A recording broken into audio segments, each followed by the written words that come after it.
nekk ci télévision bii di 7TV jamono ji may wax ak yéen mi ngi ci loxo yi takk der yi ba sax dañ koo déféré war ko présenter procureur de la République procureur de la République moom mooy décider ba xam daf koy yóbbu prison bu Rebeuss mandat de dépôt wala leneen muy nag mbir moo xam ne dafa metti lool ci taskatu xibaar ndaxte xale bii buñ ko taxawul dinañ ko yóbbu kaso ci lu ñàkk fayda ma sama baat ca kaw ci lu ñàkk fayda ndax li ñu nettalee mbir mi mooy lan mooy moomi di Pape Malick Thiam dafa def li journaliste yi yépp def démb mooy dem ci tribunal bu Ndakaaru ngir fekkee confrontation bi nga xam ne moo waroon a am ci diggante Adji Sarr ak soxna Ndeye Khady Ndiaye dinaa ci ñëwaat léegi bi mu ca demee ñu ne am na daal benn gendarme bu ko wax ne daf ko doon photo ne na ko jox image yu mu ko filmé ba sax mu nangu téléphone am journaliste bi nag bañ ne du ko jox ci li nga xam ne patron du journaliste bi ci boppam nga xam ne moom laa waxal téléphone sànq bi may ñëw fii muy Maymouna lim ma xamal moo di ne journaliste bi ne ko man du ma la jox samay image gendarme bi dóor ko bi mu ko dóoree moom xale bi li mu nettali ay patron moo di ne dafa xëm bi mu xëmee yeewu ci loxoy gendarme yi nee na bi mu yeewoo sax dégg na ci gendarme yi ñu naan nañ ko taalal briquet teg ko ci bakken yi xam naa boobu dañu yaakaaroon ne yeewul pour ñu mën koo yee ba mu jógee ba ximmaliku ñu ne ko dafa def li ñuy tuddee outrage à agent maanaam dafa ñàkk kersa wala dafa saaga wala yu demee noonu jëme ko ci takk der boobule muy gendarme bu nekk ca tribunal bu Ndakaaru démb ñu garder ko à vue toute la journée tey jii nii li ma ci gën a metti ñu ne déféré nañ ko te dañ ko war a présenter procureur te buñ ko présenter procureur avocat yi xam lañ ne outrage à agent moom soo deful ndànk procureur mandat de dépôt la muy mbir mu doy waar te ma yaakaar ne ñun journalistes yi war nañoo am fulla ci suñu bopp ndaxte réew mi mënuñu fee nekk depuis 1 an que l'affaire Ousmane Sonko Adji Sarr a éclaté journaliste bu wax lu arrangé côté bi Ousmane Sonko féete ñu jël ay saaga tegal la ca ne moom nga faral journaliste bu wax côté bu arrangé fi Adji Sarr féete ñu jël ay saaga tegal la ca ne da nga contre Ousmane Sonko Adji Sarr nga faral loolu sax parfois dama naan mën nañ ko comprendre parce que ñi xamul ñooy defee noonu mais suñ ci boolee journalistes yi léegi takk der yi di jóg di dal ci seen kaw te loolu nekkoon loo xam ne yaakaaroon ne Sénégal dépassé na ko dama jàpp ni ça devient grave ça devient grave parce que keroog bi ñuy tijji stade bii nekk ci Diamniadio am na benn journaliste bu nekk ci journal Le Mandat noonu la ko gendarme yi def jàpp ko dóor yu metti def ko seen oto keroog man ci sama bopp la patron woo man maa woo secrétaire général bu SYNPICS man maa woo président association nationale de la presse sportive pour ñu dem taxawu xale boobu te bi ñu demee ba dem ci kilifay gendarmerie waxtaan ak ñoom ki nga xam ne mooy jiite gendarmerie muy le général Moussa Fall li mu waxoon mooy joxe woon na ay directives yu leer pour ñu permettre journalistes yi ñu def seen liggéey ci ni mu gënee parce que moom dafa seetlu woon ne badge yu ñu joxe woon pour ouverture stade bi amul woon précision trop pour ñu mën a xam kan moo war a toog fii kan moo war a def lii kan moo war a def lële et que il avait donné des directives aux gendarmes pour ñu respecter journalistes yi jàppale seen liggéey mais gendarme boobu li nga xam ne moom laa ci jàpp mooy li mu tegoon ci kaw journaliste boobu ba léegi amul benn suite sonal na ko dóor na ko mais amul benn suite tey jii nii beneen gendarme dal ci kaw journaliste ba pare ñu ne dañ koy poursuivre pour outrage à agent nar ko yóbbu kaso yàlla na yàlla def parce que bu may dugg fii xamaguma les dernières nouvelles yàlla na yàlla def procureur am lucidité wu bañ ko mandat de dépôt mais su fekkee ne loolu am na ci man dama yaakaar ne d'abord war nañ soutenir journaliste bi soutenir Maïmouna Ndour Faye bi nga xam ne moom moo jiite 7TV ak tout le personnel de 7TV mais également les organisations de la presse principalement le SYNPICS ak ñi nga xam ne ñoom ñooy patron de presse yi war nañoo daje di porter plainte policiers ak gendarme yi su fekkee ne dañoo dal ci kaw taskatu xibaar yi ñu bañ a yem ci dénoncer mais di leen porter plainte pour que ñu jëm ci yoon ñu xam ne réew mi takk der ak civil ñoom ñëpp mën nañ leen a jaarale ci yoon parce que man du ma comprendre jamais ma nekk patron de presse man nekkaguma ko mais nga nekk patron de presse am ay journalistes yoo xam ne ñoom lañ la dégg nga war leen a aar war a yor seen sécurité nga leen di yónni ñuy dem sur le terrain de reportage ñu mën leen a agresser à tout moment te dara du ci xew démb maa ngi gis ay images des gens yoo xam ne ñi ngi jàkkaarloo Xooxaan Ndong mi nekk fii naan bi Adji Sarr di wuy ji ca tribunal naan su fekkee Walfadjri la bu leen wax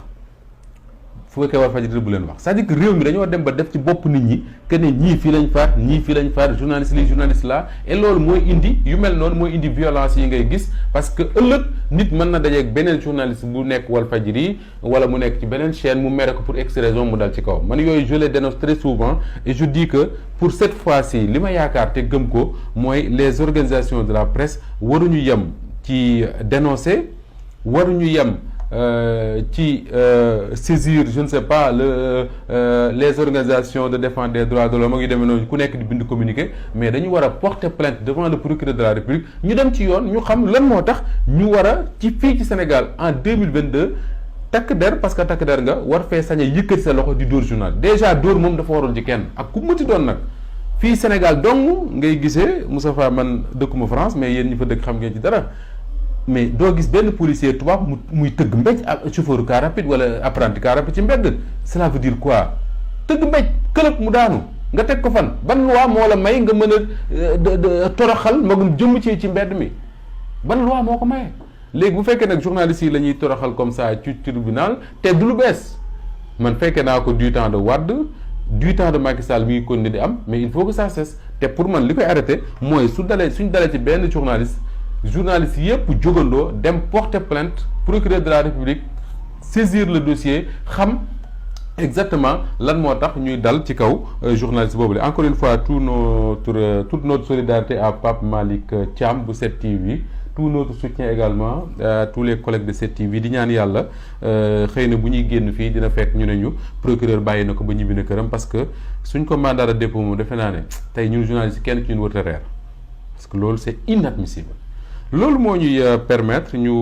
wax ci leneen bala may ñëw ci mbirum Ousmane Sonko ak Adji Sarr ñu wax ci beneen mbir bu metti boo xam ne aussi dal na ñu jege lool parce que ma nga xewee ca Louga ah Moustapha muy hôpital Ahmadou Sakhir Mbaye mi ngi nekk ci Grand Louga quartier Grand Louga ci Louga alors hôpital Ahmadou Sakhir Mbaye man dama am ak moom une histoire particulière parce que hôpital bi man sama maam fa la décédé boole ceeg fi ma dëkk man dafa nekk ci quartier bi hôpital bi nekk donc la ma fa ump bariwul bi may jàngi lycée Malick Sall bés bu ne dinaa jaar ci buntu hôpital au moins 4 fois ba fi may waxee ak yow nii heure bu ma demee Louga dinaa jaar ci hôpital bi au moins 4 fois par journée parce que bu ma bëggee dem seet samay mbokk fa laay jaar su may wàññeeku fa laay jaar donc hôpital bi lu ma xam la te keroog maa ngi wax ne hôpital boobu d'ailleurs li ma ci gën a étonné mooy ba daa romb ci bunt bi daanaka am marché la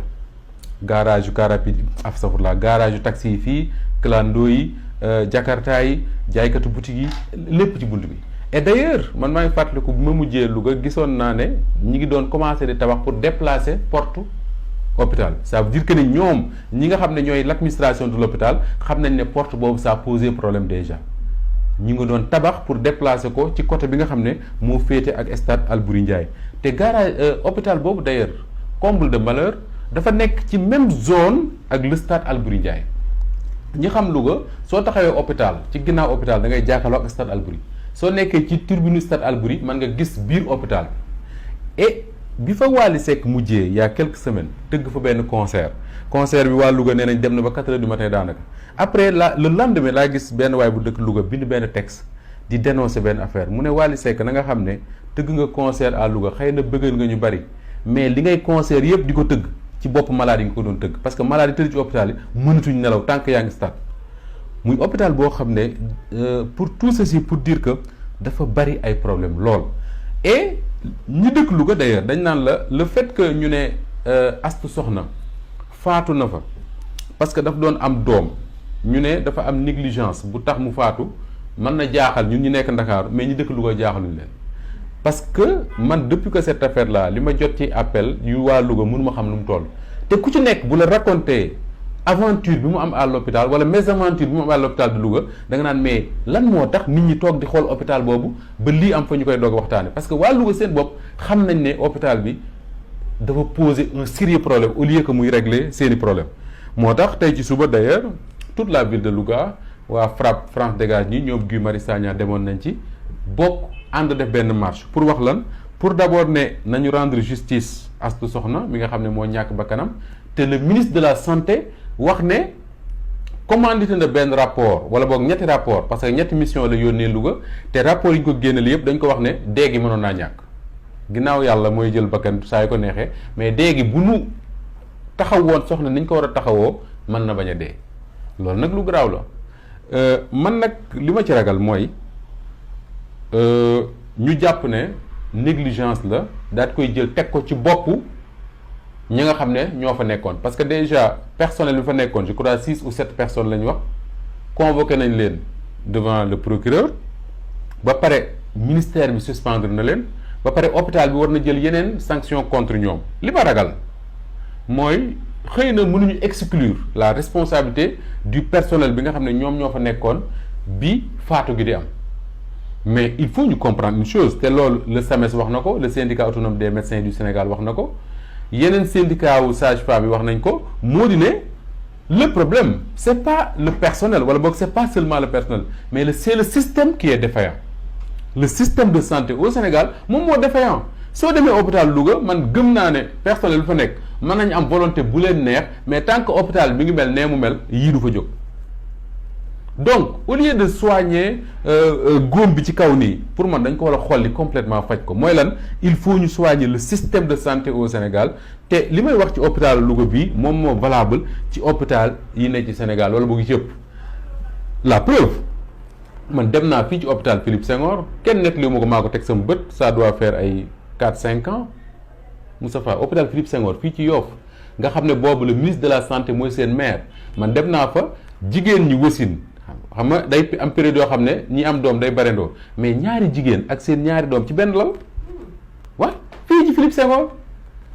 ñaari jigéen yu doog a am doom ak seen ñaari doom ci benn lal fii ci Philippe Senghor loolu moom kenn nit li moo ko maa ko fekkeel sama bopp parce que man maa fa dem ba dugg fa ñu duñ jox ñi am doom ba pare fan leen yóbbu teg leen fa ñuy noppalu te yenn saa yi jigéen ñi nett leen dañuy am doom ba pare ki leen war a ñaw du am seen jot dinañ fa toogaat ay waxtu ba pare ñuy doog ñëw leen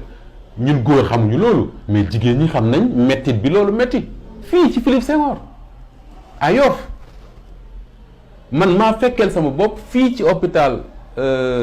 bii nekk Grand Yoff CTO mais seen salle d'urgence bi xëy na daaw ak ren changé na fi mais boo fa duggee doo fa nangoo toog ndax salte gu mu salte soo gisee hôpital bi peinture bi rafet ak yooyu mais boo duggee ci biir miir yi sax da nga naan mais attends est-ce que fii dañ fi hospitaliser ay nit fii soo demee Abbas Ndaw benn baykat moo ma ko envoyé démb ne ma da nga doon wax ci santé man ma bëgg la wax lu ma vivre man Abbas Ndaw gi soo ko rombee ñu defar ko noonu defar fleur ba mu rafet ñun am na daaw defe naa matul daaw sax am na suñ benn stagiaire bu newoon fii benn jee la tudd guddi gi damay ñibbi ñu woo ma téléphone ne ma chauffeur Walf daf ko mujj yóbbu hôpital Abbas Ndaw parce que dafa am malaise ma taal sama oto dem hôpital Abbas Ndaw mais bu ma duggee ci hôpital bi jéen dama rus non hôpital Abbas Ndaw bi saleté muus yi ngay di gis ñu ngay dàqanteel toute la nuit ñun toog nañ fa lu ma ñaari waxtu di xaar ndaw soosu ñi may liggéeyal xam nañ ko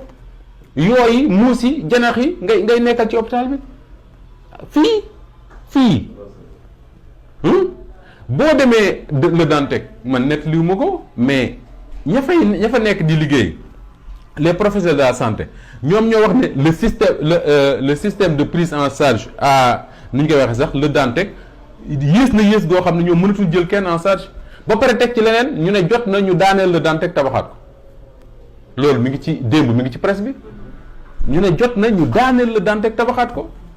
donc li xew Louga il ne faut pas qu'on mette dans la tête des gens que ni ces quelques personnes ñoom ñoo fa nekkoon ñoom ñoo négligé femme bi mu faatu am nañ ci responsabilité je suis d'accord mais le système ak ñi nga xam ne ñoo war a sàmm système bi seen responsabilité moo ci ëpp moo tax man ma gëm ne li xew Louga réew mu xewoon bu dul Sénégal le ministre de la santé day démissionner ça c'est clair amul xaar day démissionner fii nag waxuma sax ministre mais même le directeur de l'hôpital du démissionner day toog bañ dàq ko et puis il ose faire une conférence de presse comme si moom li xew yoonam nekku ci te il a une grande responsabilité dans ce qui s'est passé à Louga et je parle de ce que je sais moo tax ma gëm ne d'abord il faut que ce système là ñu tabaxaat ko parce que c'est bien di tabax ay hôpital rek di dem yu rafet bâtiment yi rafet mais tant que réfléchirul sur comment avoir un excellent système de santé boo xam ne sénégalais bi bu amee lu ko metti day sawar a dem hôpital au lieu que muy ragal di fa dem ndax yaakaar ne bu fa demee faatu na tant que amuñu loolu ça veut dire que liggéeyuñu. tey jii soo demee Louga la commune de Louga mais la fa nekk ci ay cliniques kenn xamul nu mu toll te cliniques yooyu ñi ko yore mooy ñiy liggéey ci l'hôpital bi pire que ça man xawma ban statut la nit war a am pour am clinique mais d'après ce que je sais y a même des infirmiers yu tijji seen clinique foofu noonu ci dëkk boobu moo tax quand on a dit que femme bi dañ ko waroon césarienne ñu ko ma ne mais ministre war naa gëstu benn affaire est-ce que personnel bi fa nekkoon amoon na kenn ko xam ne mën naa césarienne parce que césarienne faatu du ko neex ñëw def ko du tout est-ce que ka waroon césarienne ma nga woon foofu moom est-ce que ma nga fa woon ce sont des questions yoo xam ne le ministre de la santé dafa war a gëstu ba xam su fekkee ne nekk fa woon ñu xam fan la nekkoon su fekkee mi ngi woon ci biir dëkk bi ñu xam lan moo taxoon mënul woon ñëw hôpital ça il faut qu'on réponde à cette question là te loolu c'est la responsabilité de l'État beneen bi mooy man dama jàpp ne la municipalité de Louga comme toutes les municipalités du Sénégal war nañu jël santé ñu boole ko seen ay priorité c'est vrai l'hôpital régional si responsabilité ministère de la santé la bokk mais war nañu fexe ba